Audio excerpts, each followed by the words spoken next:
Welcome to As You Should. This week, we're going full identity crisis, from human design to numerology to Enneagrams to Myers-Briggs. Basically, all the ways we've tried to figure out why we are the way we are. Really digging into it today. We're pulling charts, decoding names, and probably calling out our own emotional damage in the process. You're going to get a real in-depth view of both of us. Yeah. Oh my gosh. More information than you ever wanted, needed, asked for. But here we are. We'll give you context too, though. So it won't just be all about us, everyone. So for our shoulders who may not be familiar with human design, that's going to be the first big thing that we get into in this subtopic of self-discovery and how we all move through the world. So basically, it's about how we interact with others, how we make decisions, and the way we can move with less resistance. As a blanket statement, we know this is some woo-woo shit, and we take it with a teaspoon to a cup of salt, and as you should too, because it's just not that deep, but it's so fun. It is so fun, and it's all calculated using your birthday, time, and place to create a unique chart. So it kind of takes a little bit of the numerology, a little bit of the zodiac, a little bit of everything, and puts it into a big mixing bowl. And this chart reveals your specific type, strategy, authority, and profile, which are all fundamental keys to unlocking your alignment. Oh, alignment. I mean, this is getting into yoga too. We're aligning our energies, we're aligning our spines. I mean, we want to be aligned in life, but I think we do.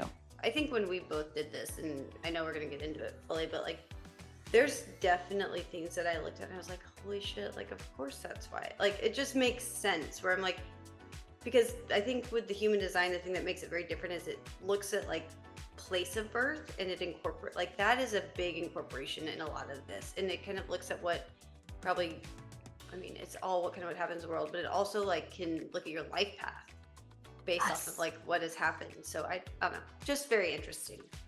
And it cares about time of birth, which is something that sometimes in astrology people, care about, but don't often see it in these types of like global test spaces. But you did touch on something, type. So there's 4-ish main types of human designs. I should say 5. There are generators and manifesting generators, which is like a 2-for-1. There are the doers and builders, and they're about 70% of the population.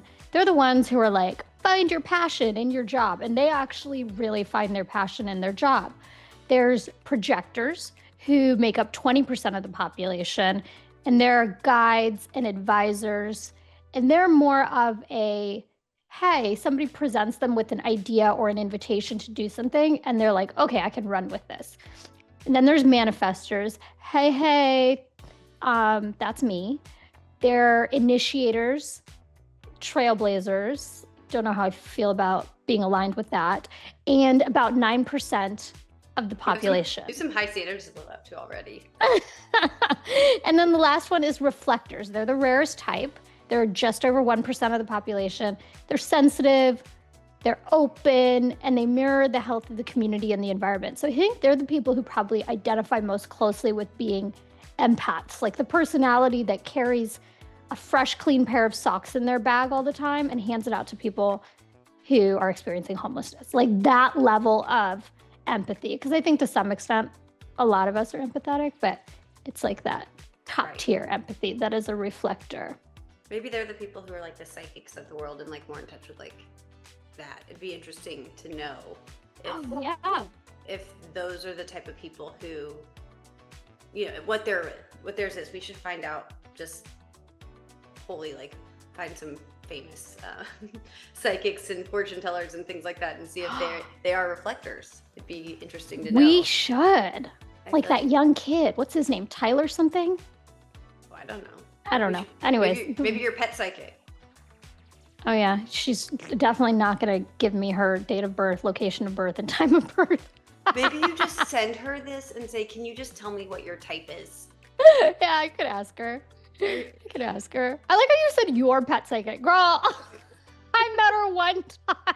Oh, I just assume. I'm out here sounding like a fucking somebody who calls their pet psychic all the time. Shutters, I don't do that. I'm not that unhinged yet. I mean, there's still time for growth. She's yours. I give her to you.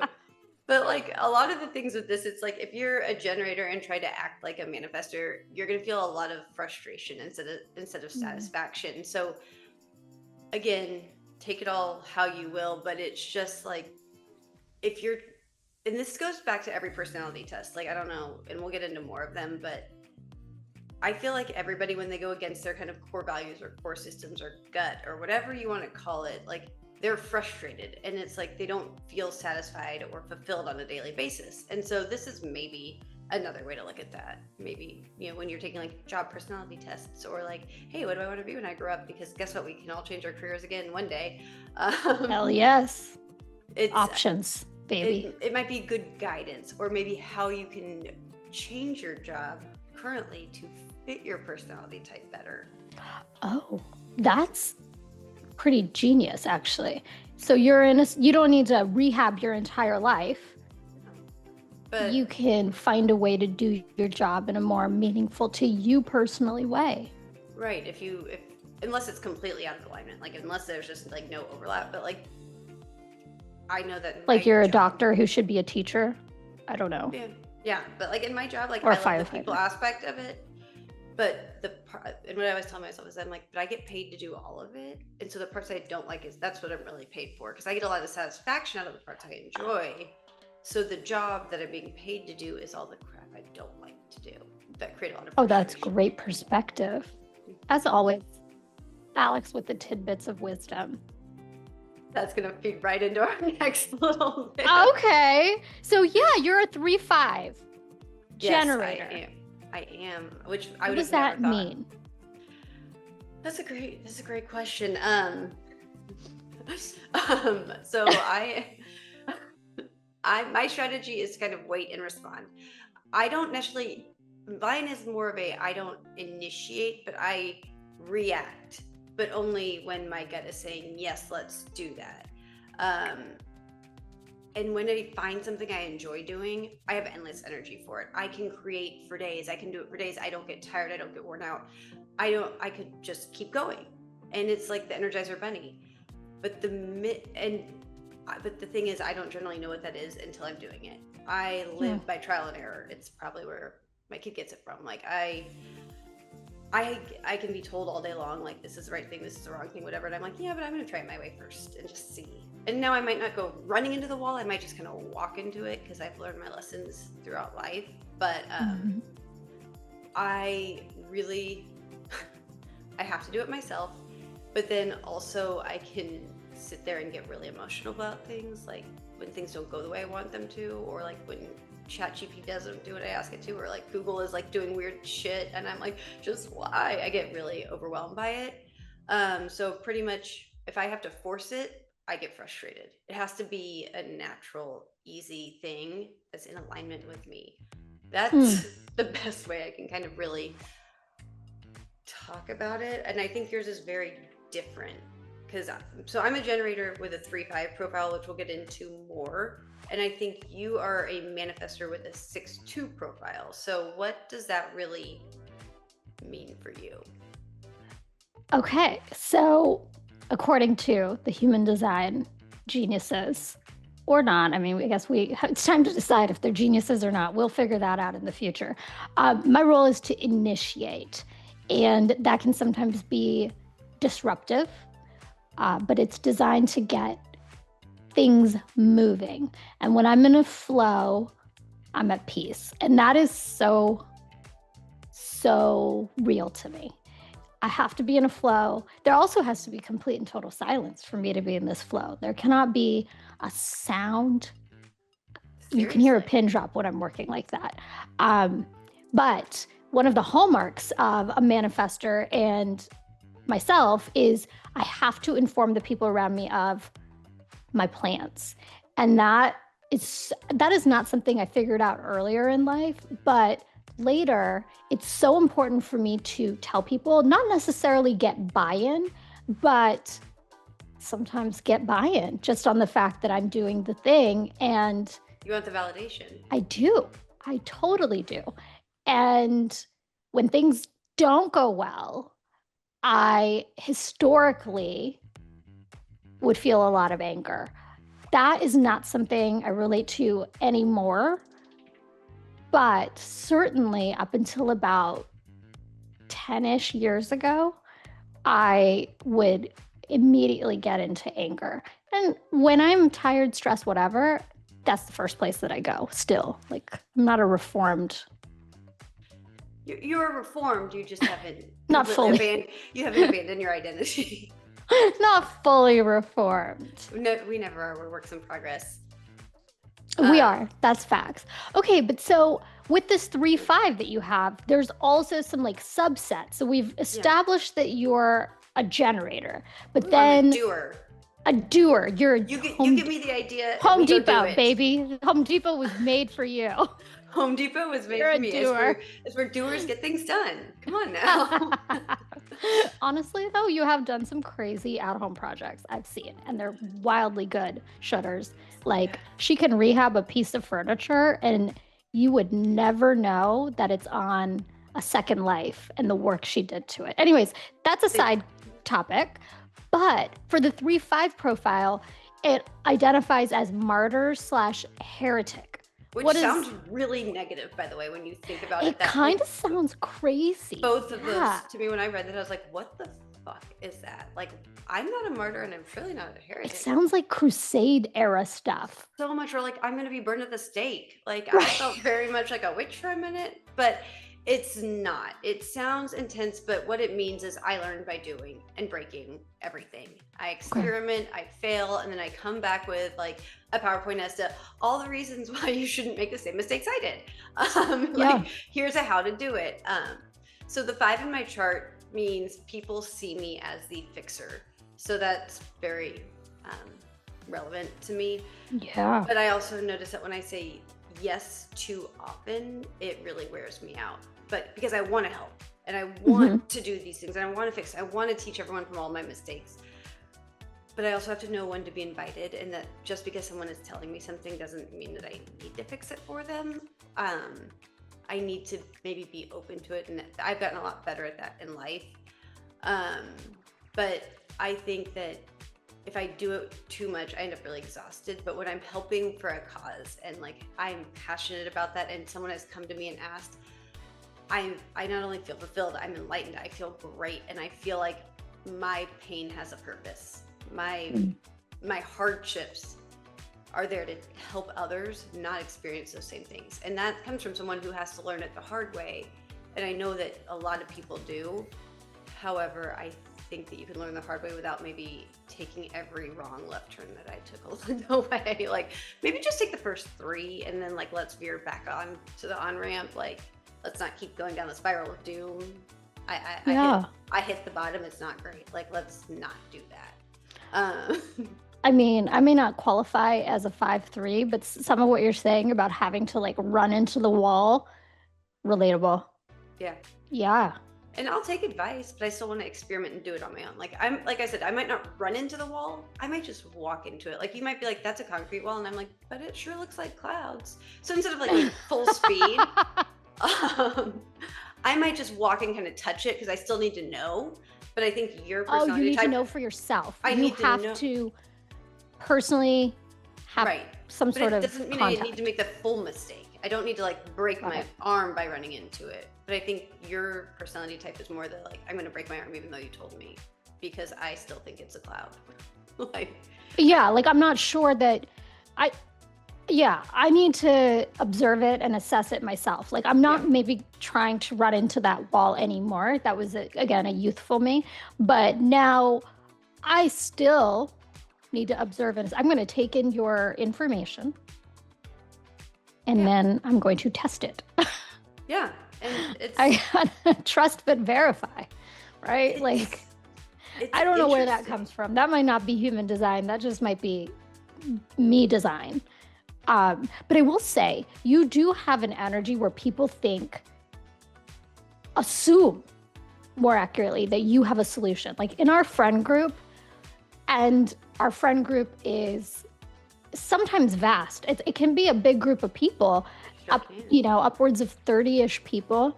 And the core would not assume Alex has a solution because we know that that's putting a lot on her, even though we trust in the power of Alex.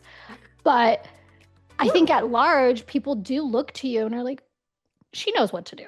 She's going to figure it out if she doesn't know what to do, and I can hand this to her. Do you feel like that happens socially? So much. Socially, at work, whatever it is, I'm very resourceful. It is That's facts. It's probably why they also think I'm in the CIA and, all the fun things. Yeah. But it plays into every personality type, every quiz I take, my again, you name it, we'll go through all of them. This is like my life calling, is to be a helper, be resourceful, to figure things out, to make everybody else's life maybe easier. I have to do it without sacrificing myself and without sacrificing, it has to be for not just because you've asked. It has to be at this point, I've learned, because I am I'm still in reform, a people pleaser. In recovery? Are you in recovery? I'm in recovery from being a people pleaser. It's still my natural go-to. It's still what makes me feel good, because I feel like if I can give part of myself, it's that control. It's part of it's a control thing, but I really, and it's interesting when we get into the Myers-Briggs, my personality type has shifted from when I truly was, and because I took the test about 15 years ago, and then I've taken it again recently, and I've had a shift, and not huge, but it takes it from a very people pleasing, I'm always here to help, I'm always here to give you advice, I'm here. I'm not the giving tree anymore. I was the giving tree. I'm not the giving tree anymore. But now I'm like, I can help you, but let me help you help yourself. Let me give you a path and get you to lead yourself to a solution. Because otherwise I burn out, and I burn out fast. And so boundaries have been important, but I would say reflecting on all of this information made it it's interesting, because I could have told you a lot of things, but maybe not articulate them in the way that these personality tests have. But they nailed me in a way, they nailed me. I cannot say one way or I can't deny it. They know who I am probably better than I know who I am. They see you. They see me, and it's good insight as to why I might react the way I do in certain situations that I'm not even fully aware of. Why I might revert to frustration really fast. And it's because I'm going against my core values and beliefs, or I'm too tired, and the person I need to say yes to is me, and not say yes to everybody else. So, and I don't get angry, I get frustrated, and I get sad, and I get emotional, and then everything, I will cry over everything. I could see the paint drying on the wall and cry. I don't know, it's just everything. Yeah, your threshold for crying gets very low. Lowers significantly, yeah. So, I don't know, and I think I take on a lot at work, and it's probably in friend groups and whatever, and even with my family, they're like, well, we know she can handle it, so she's fine. If it comes between somebody else doing it or me doing it, even if I have 12 things on my plate and this other person only has one, they're like, well, she already got 12, so what's 13 versus, and it's the curse of competence, because I am able to, and I've proven it over and over and over again, and I'm resilient. There's this assumption that I both want to continue on that path, and it fulfills me, but it doesn't. It's just because I can doesn't mean I have to, or doesn't mean I should. And I think that's a big lesson I've learned. That part. Yes. It's an as you shouldn't. Yes. Just because you can doesn't mean you should. Yes. And make sure that's not an as you shouldn't, but probably will anyway, guys, because fuck that noise. It is how you lose who you are as a person. Truly. Yeah. 100%. To keep it light 100%. And upbeat, let's go back to you. What does your 6-2 mean? What is that? All right. So mine is a totally different concept, which I think is what makes human design fun. So 6-2 profiles their life is split into 3 phases. Phase 1 is birth to age 30, where intense trial and error, getting into things and figuring out what the world is all about, which we actually talked about earlier, right? Like running into the wall and I have to see it for myself. Phase 2 is age 30 to 50. And that's where one day you'll get there. One day you'll make it to 30. Thank you. I'm designed to step back, integrate all those things I learned in phase 1 and observe. And so this is where, as they say, wisdom is cultivated. And then phase 3 is 50 plus. We fully embody this role model concept and share that integrated wisdom with the world. And I gotta say, I'm theoretically in phase 2, if this is to be believed. I do find it to be very relatable. But I don't want phase 2 to end. Like when I saw that like 50 plus is when you like fully embody role model, whatever. Like I kind of like this second phase a lot. I think I entered it in my early 30s when I got sober. And so that was the kind of the end of that crushing sort of trial period. And the second phase has been scary at times. There's been intense lessons learned, but I feel like I've learned a lot. And I don't know. I don't want this phase to end. I guess I'm a little nervous about the next phase and what that means for, maybe it's more about aging, but yeah. It might be, because I think when you are going into, like, when you start to integrate your, like, I don't think it's going to be like a hard cutoff, just like it wasn't a hard cutoff at the beginning. Like, you have hit 50 and now you no longer get to integrate. No longer learn anything new. You are just a role model. I think what that'll be is like, you will hit a point where you have kind of fully integrated those enough to not have to necessarily like learn new lessons fully, but like maybe how to apply those lessons differently, and by showing people. Like it's kind of like you continue to learn through teaching and by role modeling. So you still learn and you're still doing, but you're not, maybe it's not new, it's just new applications, if that makes sense. It does. Thanks for putting a fun spin on my sad end of life phase. I appreciate that. It says 50 plus. That could be 50 to 150. Come on now. Like, this could be the longest. Fingers, toes, and titties crossed, okay? That is what I don't think I could cross those. Not anymore. I can't. Never could. Okay. That was just my part 6, though. Unfortunately, we have to still listen to me yammer on about my part 2, which is the hermit. So this is a natural need for alone time to process, to work on my own stuff. And I find this to be really a necessary component of my life. I think this sometimes, like, friends will call and it'll take me a while to call back, and like, yeah, I'm like busy working, but also I need that solitude break. Girl, not this bitch calling me out. I mean, just saying. Seriously, sometimes it's working and sometimes it's like working plus I need that alone time to reset and be a better, like I can show up better for the people I love and care about. And that's fair. And so that's my design, team. I love it. And there's a lot more to it. Like if you want to go look at your own, you can go like look up human design and see there's a lot more woo-woo, and they use words like sacral and temporal and throat and so many things that go real deep.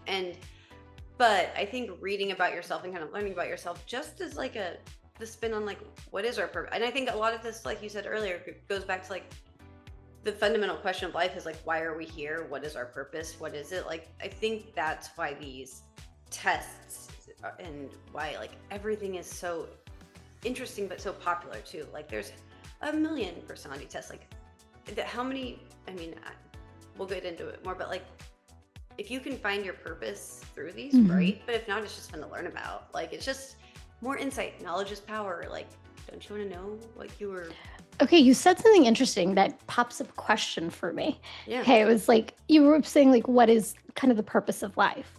Yeah. And so in that same vein, is there a pithy kind of sentence that you would not mind seeing on your gravestone? I'll start because I have thought about this. All I needed to say is this bitch lived with that energy. Like she lived.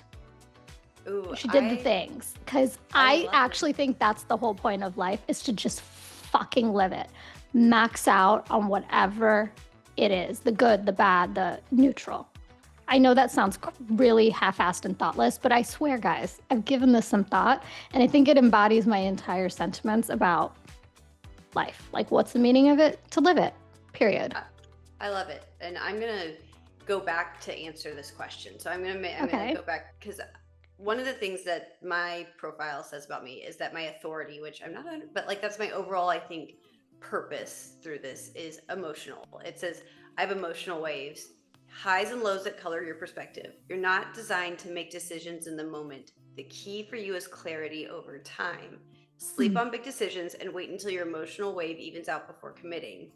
When you act impulsively, regret can follow. But when you honor your emotional rhythm, you become one of the wisest decision makers in the room. So that being said, because that resonates with me big time, I wanted to say she gained clarity. That's it. I mean, because that's truly what I'm looking for in life. I had a conversation earlier today with a financial advisor, and she said, she's like, what's the most important thing for you in an advisor? And I said, transparency, which is another word for clarity. I don't want to have to try and figure out what the truth is anymore. Like, I don't want to have to dig through the muck. I want the clear, that's my goal. Like, I will dig through it, but I want to get to transparency and clarity. And I want to just not have to sit there and think about the devil and the angel. Like, I want to just feel good about it because I have all the information. And that's why I think I seek so much information, because then I have clarity. Oh, I love that. Okay. So in that, Halsey. Yeah. Are you into her music? What are your thoughts on her? Because she has some really similar. Yeah. I don't know her personal human story. design. I do like her music. I haven't looked into her personally, but I think that she's very bold. She's got some good, she's outspoken. I think she's had some emotional roller coasters from what I remember. Yes. Like some pretty tumultuous relationships. So all for it. Sure, she can. I love it. I'll be related to her. Like, I'll be one of her. I mean, and for you, I mean, isn't Marilyn a 6'2"? Marilyn Monroe? Yeah. Yes. Can I tell you, this is Marilyn. an interesting one, because do you like it? No, I'm okay with it. I'll say I'm neutral on it. My position on Marilyn Monroe has been, there's a lot of something projected onto her that she, by today's modern culture, that she did all of these things, she stood for all of these things, and therefore was iconic. And I wonder, and have wondered, is it because of the tragic way she died? And what would her life have looked like if she had the opportunity to age? And so I've always been curious, kind of like, there is a certain level of obsession with Marilyn Monroe that I didn't find relatable at all. Crazy. No, it is wild. People are obsessed with her. I mean, Kim Kardashian wore her dress. She changed her entire body to fit into this dress. I know. Hey, Ozempic, but she wouldn't admit it. But do you not think it's because she kind of was one of the first of her kind? Meaning, like, she was breaking down barriers, and she was truly initiating in that, like, she was being she was a change maker. Yes. Like she was kind of at the beginning of yours, kind of saying she was forging the way, leading the path. She was doing all the things. And I think people are fascinated because it was also the first time it was that documented. Like there's been plenty of them along the way, like well before That's her. true. Right. But the media frenzy around her was newer because of the availability. Like, meaning like, yeah, TV was getting broadcast more. And, you know, it's like things were more popular on, you know, there was more of that. There were more paparazzi, all that stuff. That's true. There really was. And also one thing, I guess, which I've inadvertently touched on, is she was very much either idealized or criticized. And that, relatable.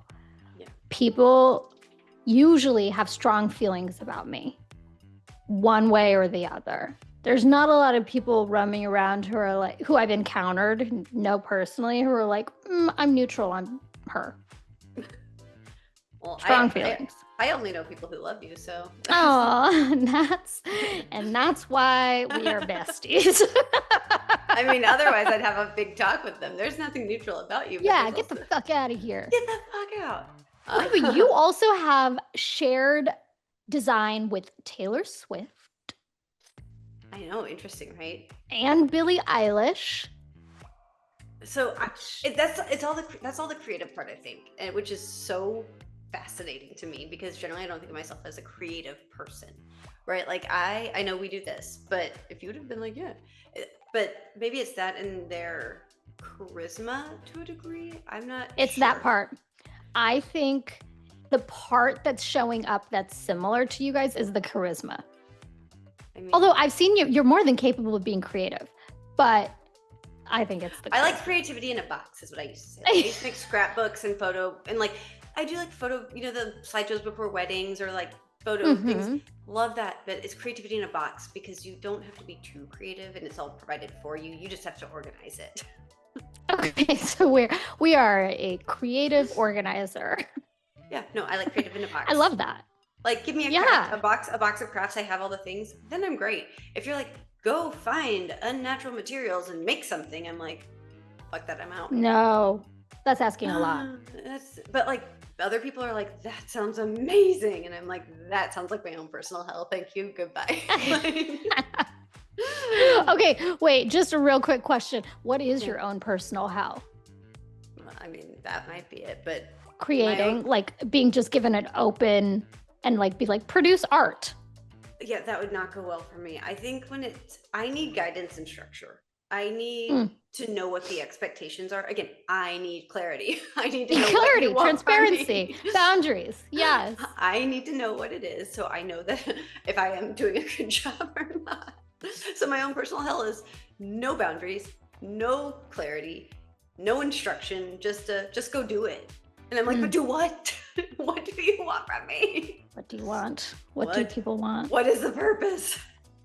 I think my personal hell is a networking event where I have not had 1 week of solitude prior to wind myself up and like bank the energy needed to do the bullshit of a networking event. I fucking hate it.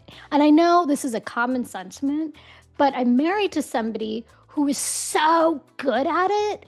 It's superhuman how good he is at a networking event and how long he can go. Like if we go to the same conference for two totally different things, right? But we're both there representing.